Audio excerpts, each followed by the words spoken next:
I would have been went off on Johnny. I would have been had a Hurricane K on Johnny up in that apartment. Level 5.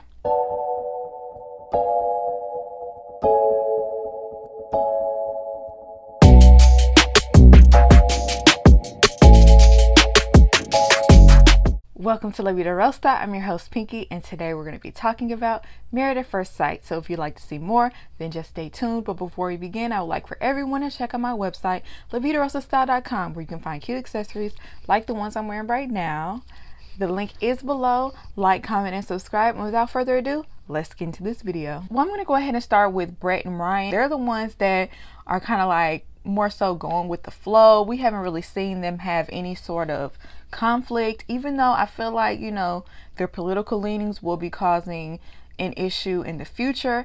They just seem to be coasting or doing just fine. So one thing that Ryan pointed out is that she has a very high stress, high anxiety personality, and he's very calm, laid back, chill type of person. Y'all know these past few weeks I'm just like trying to read Ryan. Like, is he just like a straight up jerk, or is he really just chill? And he said that he was chill. I'm gonna try to go with that, but the way he acts with her, it does seem like he doesn't like her. But maybe that's just the way his personality reads on camera, or maybe that's the way they're editing him to play up the drama. I don't know, because they do seem like they get along for the most part. And she does say that he has like a very dry sense of humor. So I'm trying with him. He does say that because her anxiety does get to be so high, he tries to be even more carefree to balance things out. And maybe that really does help. You know what I'm saying? I'm kind of like a high anxiety type of person as well. And I guess I would need someone to be chill, but I need for you to care a little bit. You know what I'm saying? But maybe this works for her, because she seems to really be all in on him. When she's speaking with her friend about him, she said that he be pushing her out of her comfort zone and doing things she would have never normally done. She's willing to do it with him. So that's good. But then she said that he got a Baywatch body. You know what? Back in the day, they weren't as chiseled as they are today as like an Instagram fitness male model. He might just have the body of a Baywatch hot lifeguard. I don't know, that show was before my time. So maybe so, girl. And you know what? I'm glad you feel that way about your husband. And then they had their housewarming, and their friends got along with one another. She's very friendly. She said I can hang out with them all the time, every day. And he's like, pretty much, no, I cannot. And that was kind of awkward. And I was wondering, like, are you saying that because you don't like her friends, or are you saying it because you're just not the type of person to want to be around people all day, every day? I don't know, because he's so sarcastic. He's a little bit too sarcastic. I just can't tell where his head is at. But if she like it, I love it, child. I can't. So let's move on to Jose and Rachel. Jose, he has to control every aspect of life. They went to like this garden where they were going to pick out plants for their home garden. And like, she was like, what about this? What about that? No, let's get this. Let's get the lettuce. Let's get this. It's like every single thing they do, he always has to take control, and he's always critical of her opinion. It didn't seem to bother her in that aspect, because she said he's more knowledgeable about plants and things like that, so she didn't care. But y'all, I was like, will you shut up? Why did you bring me? Why didn't you just go buy them yourself? Like, why did you bring me? So then they had a housewarming party. He invited his dad and his stepmom, and her friends came over. And, you know, they were gushing about each other. Oh, we get along in so many areas. We did it. Like, I feel like they do a little bit too much of that. I mean, it's good that y'all get along, that y'all feel that way. But I just feel like they kind of go a little bit overboard. It's like they're overselling it to people. But then they were like, okay, y'all, enough. Where do y'all differ? Because y'all have to disagree on something. And they talk about their financial differences. He brought up the fact that 50% of marriages end because of finances. So, you know, they're going to have to figure out a way to get past that. He says there's no right way to attack your finances, but then he goes on to say that joint accounts is the only option for married people, basically. And I'm just like, no, I don't agree. I don't agree with that at all.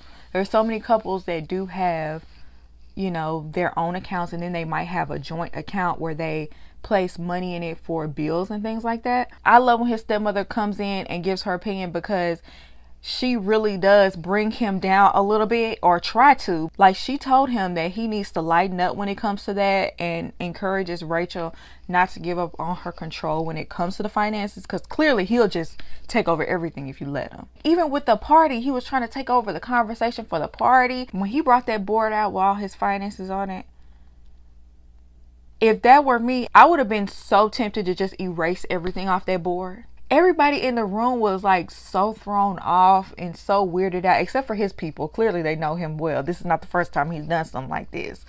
But her friends were like, I don't know. It's like really aggressive. Like, I don't care to know your credit score and like all of your finances broken down to a I don't need to see that. That is a little bit uncomfortable. Overall, Jose is just very boisterous, loud, and it's like team too much. And he got to take over spirit, and I'm gonna need him to chill out, because I don't know anybody who would want to put up with that on a daily basis, including Rachel. She gonna get tired of it. Watch. Let's move on to Mirla and Gil.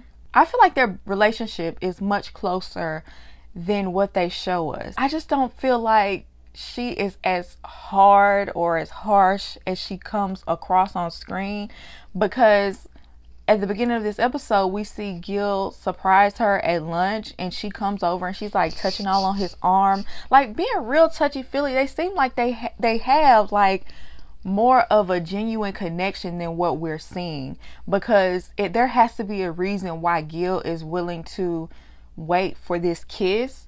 He does say that she shows affection in other ways. So I don't know. I kind of wish we got to see a little bit more of that. So during this episode, they create a budget, and they kind of write down what they spend on everything monthly.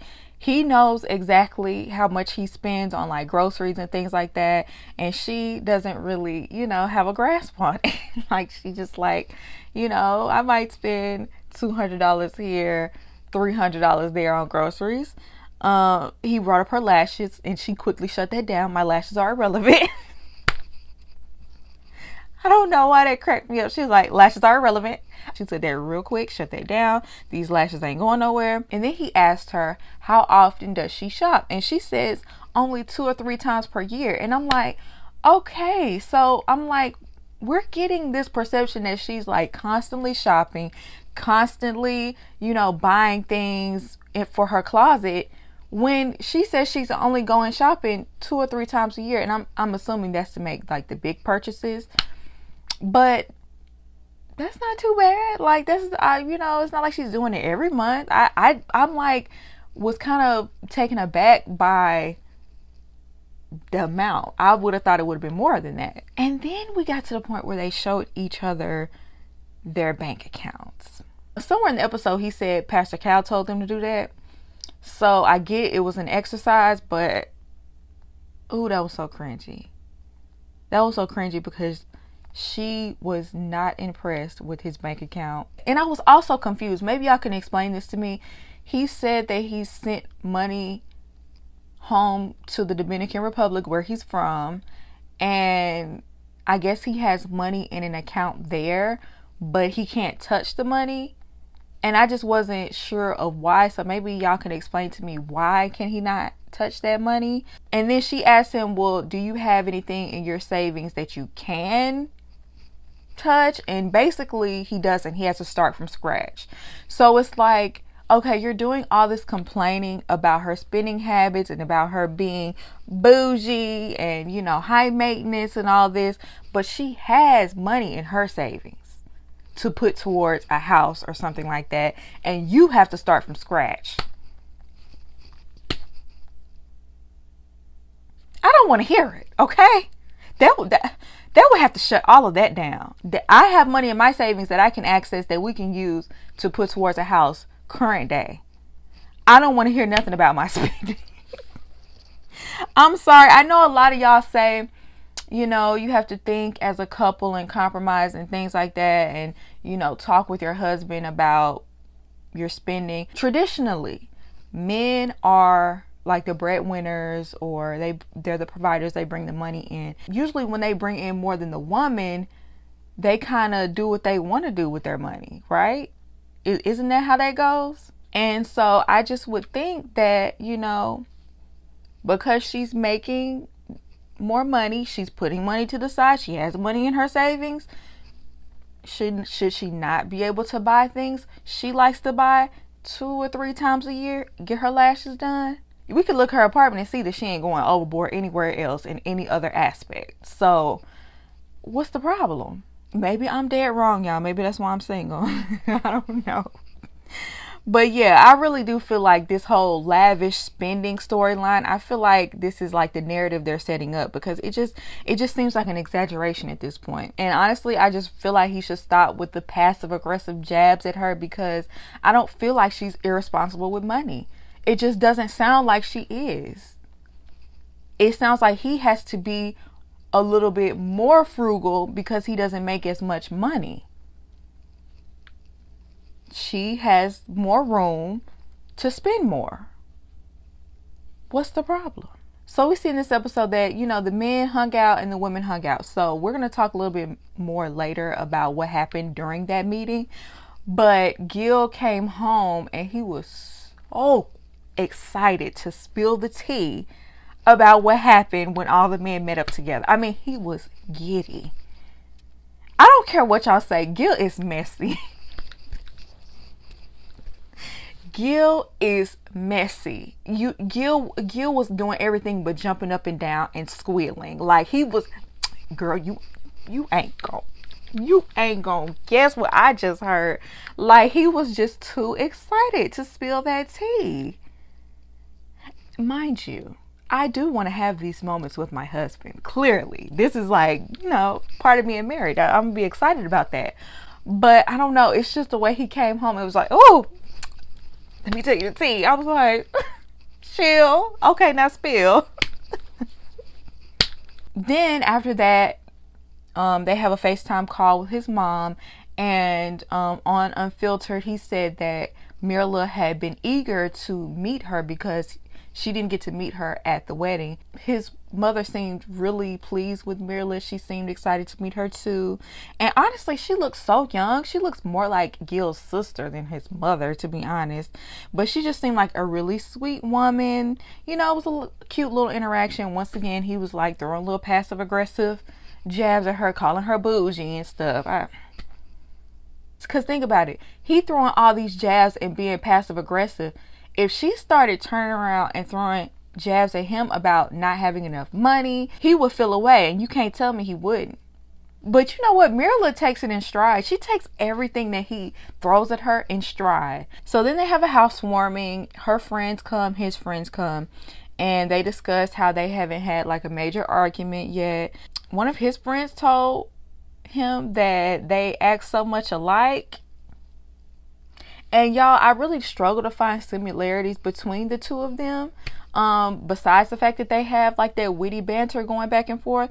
So once again, I think there has to be some things that they're like not showing us for them to be so much alike. Unless she just, you know, blowing smoke, right?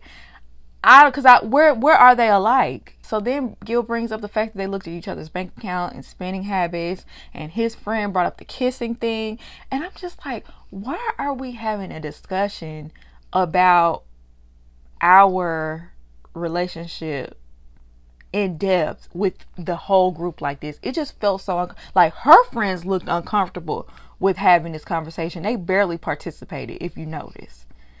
And even later on, when Gil was talking to her guy friend, Gil was asking him, well, how long did it take her to kiss other men? And it's like, he's like, I don't know, because I'm not in that part of her relationship. I just feel like, I don't know, friends should not be this far into y'all relationship. It doesn't feel right. And I know y'all are going to say in the comments, the producers probably pushed them to have this conversation. You don't have to have it. Brett and Ryan, they didn't have no super deep, intimate conversation about finances or about anything serious like that. They played games. Like, I just refuse to believe that you have to do exactly what the producers tell you to do. Just because they poke and prod you to do something doesn't mean you have to do it. Gil is just messy, and he wants to bring up this conversation in front of everybody because he wants to have people on his side against her to try to, I guess, try to show her how wrong she is, or to try to influence her opinion. I don't know. But Mirla is not one of those that are easily swayed. So I don't know. Like, she just gonna state her opinion, and that's gonna be that. So I just didn't understand why he brought all of that up in front of everybody. I don't care if he's right and she's wrong. His friends were a little bit too vocal, and I don't know, y'all shouldn't have that much of an opinion on our relationship, and you shouldn't be inviting them to have an opinion on our relationship. And maybe this is just me. Maybe Mirla just doesn't care. She don't seem like she cared. I'm telling you right now, I could not be in a relationship with a man who ran his mouth that much. I really couldn't. That would bother me. Let's keep our problems within ourselves, and if you do discuss it, it doesn't have to get so specific. He got to tell every single detail. So let's get into Bao and Johnny Lamb. Is Johnny Lamb his last name? When she called him Johnny Lamb, I thought that was kind of cute. Let me start off by saying this. Bao is handling this situation well, because Lord knows I would have been went off on Johnny. I would have been had a Hurricane K on Johnny up in that apartment. Level 5. Yeah, I would have towed up, because he doing team too much on this episode. So he goes and meets up with the other men, and they, talk about their individual relationships or whatever. And even when he first went up and met with the men, he describes their situation as like, they're in war, and he feels like he's in the trenches with his boys. And I'm just like, why is that your analogy, that you're in war? What? War? When they asked him about how he feels about Bao, he said he feels like he's dating a friend, but clearly it wasn't in a positive way. And he said it's on him, it's not her. He said he's attracted to her physically. He likes her body. He thinks she's pretty, but she's not his type, personality-wise. And Gil said that, Johnny is just so used to a certain type, and he just doesn't know what he needs. And it really hasn't worked for you. Your type, the women that you've chosen in the past has not worked out for you. Because clearly you want someone who likes you as much as you like them, but you haven't had that in the past. Clearly, you're a little bit too picky on top of that. The experts possibly matched you up with someone who's going to give you what you're missing. Even more so than Jose. I feel like Johnny has this checklist of expectations that I don't think anyone can measure up to. Human beings have flaws, and you're going to have to accept the flaws to get the other exceptional things that come with being with the right person for you. It's not going to be all sunshine, bunny, and rainbows. You're not going to like every single thing about a person, just like they're not going to like every single thing about you. And it's like he's just overly critical of the smallest things. So at one point he gets really emotional. And breaks down and starts crying. And he admits that he might not have been ready to get married. And he feels bad because it's not just him. It's going to affect her in a negative way as well. And, then he has this dramatic hug with Jose that I'm just like, a telenovela again. Like, oh my goodness, this is so dramatic. But I get it. But the tears don't affect me. I get it. But Johnny, this is the 11th season of this show. I don't want to hear it. I am so tired of people coming on this show and not wanting to put in the work that it's going to take to have a successful marriage. Because that's what it is at the end of the day. You don't want to put in the work because it's a couple things you don't like about her. Now, yes, does Bao need to compromise as well? Yeah, she needs to take a shower. We can all agree on that. But for you, out of your own mouth, that isn't even your main concern. You don't like the fact that she gets too giddy. According to you, maybe I wasn't ready for this. I don't care if you wasn't ready for this. You need to, now that you're in it, you need to man up and try to figure out a way to try. Because it's like, at this point, you don't even want to try. You crying because you want to give up? You should have known this was going to be a possibility. Just based off of watching past seasons, you should have known this was going to be a possibility, that you weren't going to all the way click or have the sparks that you're looking for. You should have known that was going to happen, and that's something you should have been prepared for. You not meshing with her shouldn't have thrown you off so bad that you're out here crying and needed to be consoled in the bathroom. I just have a low tolerance for this because we've seen this before in the past, and I just feel like it's a cop-out. Try. Work on it. Get to know things about her that you do like. Try to look at things from a different perspective. You're looking at things from an overly critical perspective, from a tender swipe right. I don't like this, so I'm going to move on. I'm just going to check out. No. Force yourself to be in it. Because you already signed up for it. You got this woman involved. At least try. And I know some people are probably not going to agree with that. A lot of people are probably going to be like, well, if he's not attracted to her, he can't force himself to be attracted to her. Well, you should have never came on a show like this if you're going to be that picky. You should have stayed on Tinder and chose your own wife. You cannot come on a show called Married at First Sight and ask other people to choose your wife and all of a sudden be too picky for that person.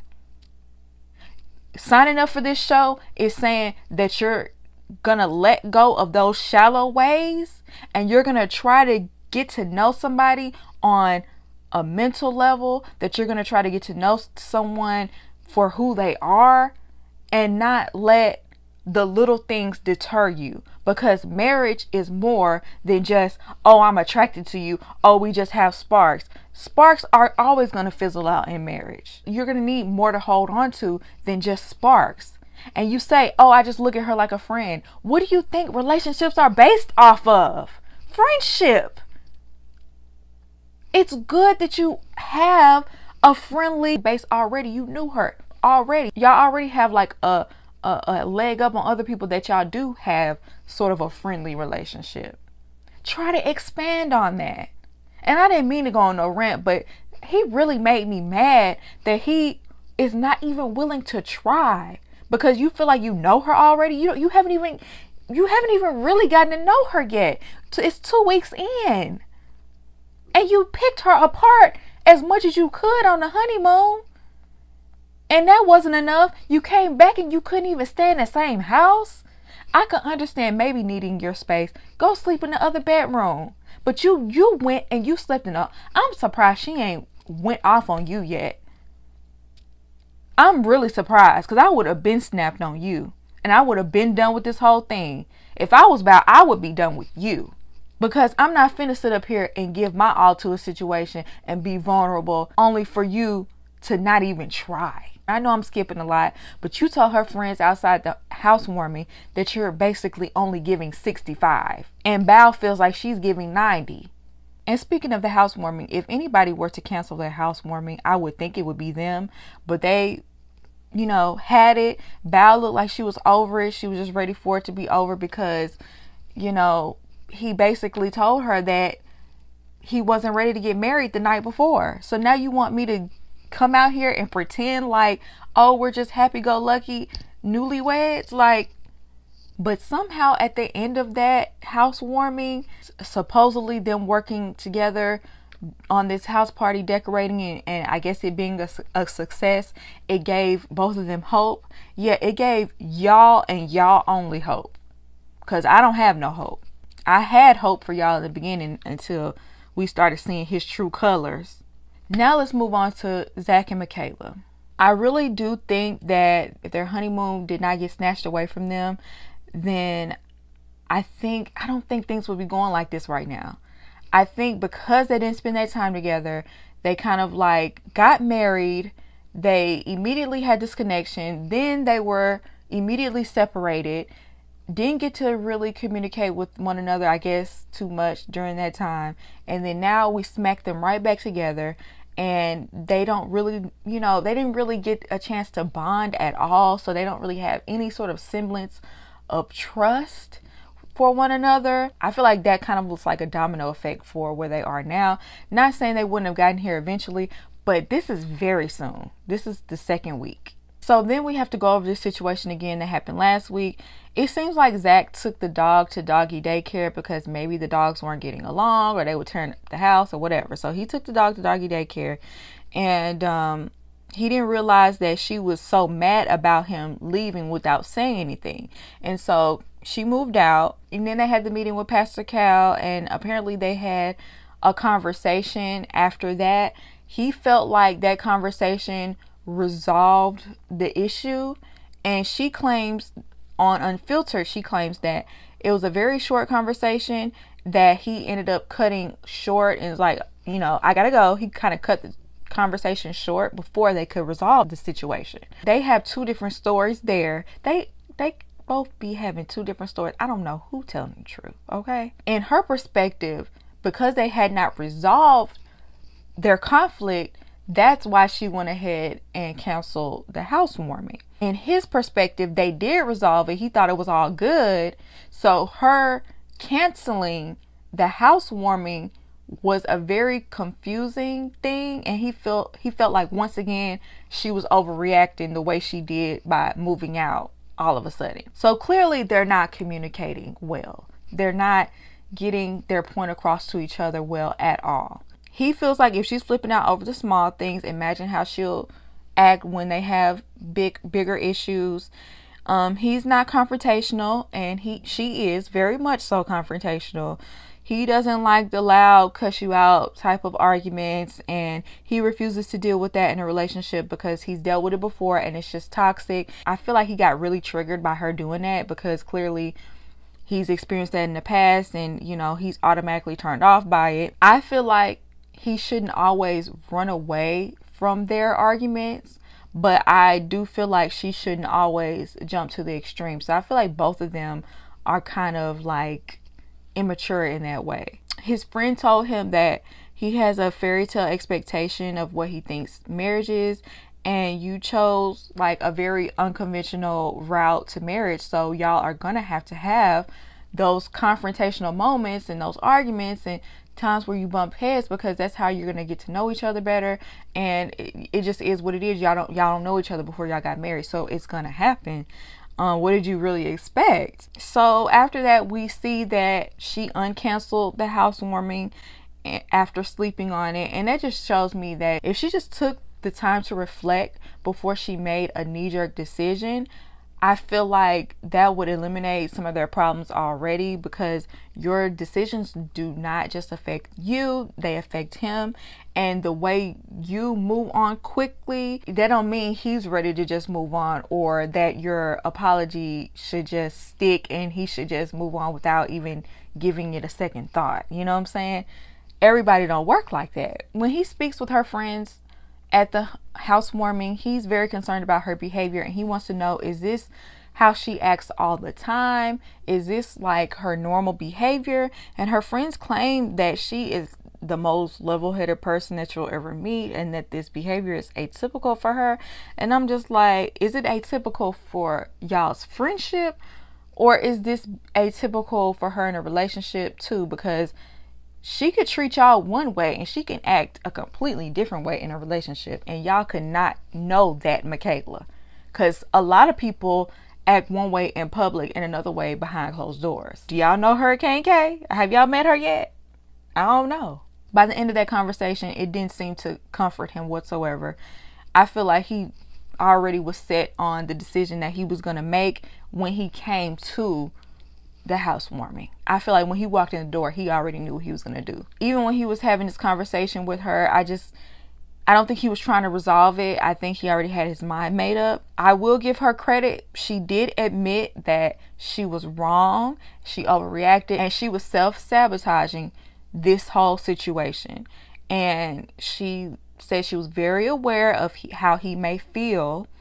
And, you know, Zach could not get past his own feelings to see that she was admitting that she was wrong and she apologized. He was stuck on how could she react like that in the first place. He feels like this is bigger than a communication issue. They are just fundamentally different. Honestly, Zach, at this point, you really can't say that.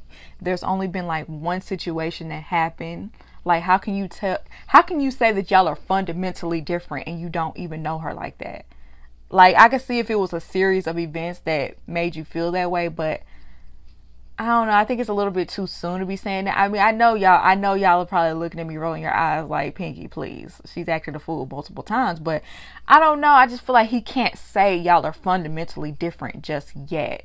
He did say that he was scared to tell her things, and I guess like he's walking on eggshells around her, and she's like acting really shocked by this. I'm like, how can you be shocked? Because when y'all were having a conversation the other day, you were literally cursing him out, and it's like he couldn't do anything right. He could not apologize, and you know, to get past it. And you know what, now that I think about it, he tried to apologize and she wouldn't let him move on. So I think he's kind of paying her back in this moment by, you know, she's trying to apologize and he's not letting go of the situation. Both of them are a little childish in that way. It's kind of like a tit for tat. I feel like they're playing tit for tat. He said he doesn't know how to fix it and he's okay with not fixing it right now. And he just said that her canceling the housewarming party kind of took him over the top, and she gets super emotional. And you know, she said she just did not know how that was going to affect him. She didn't realize that her canceling the party would affect him in that way. And I could believe her if what she's saying is true about them not resolving that issue. I probably would have wanted to cancel the housewarming party too if I felt like we were still at odds. So I can kind of understand where she was coming from with that. He was not falling for any sort of emotion at that point, and he just looked completely checked out. And he let her know that he was not going to stay there that night. She set the tone by packing up and leaving. So I guess that situation is a little bit different. Like she said, she gets over things quickly. He might need a little bit more time, especially since he doesn't know her either. He doesn't know her character either. He's trying to get to know her too, I guess. But I don't know. I can't put my finger on it. I have my eye on Zach too. I do. I know y'all probably looking at me crazy like she's the crazy one. But I don't know. I have my eye on Zach too. It's something, I can't put my finger on it. I don't know how this is going to play out. So not only do I have my eye on Michaela, we kind of see what she got going on. It's laid out there. But with him, I don't know. There might be a little bit something more covert that he has going on. I don't know. So that's it for this review, guys. Let me know what you guys think down below. I would love to hear your opinion. Do you agree with me? Do you not agree with me? Let me know. And I hope you enjoyed this video, and I'll see you in my next one. Peace.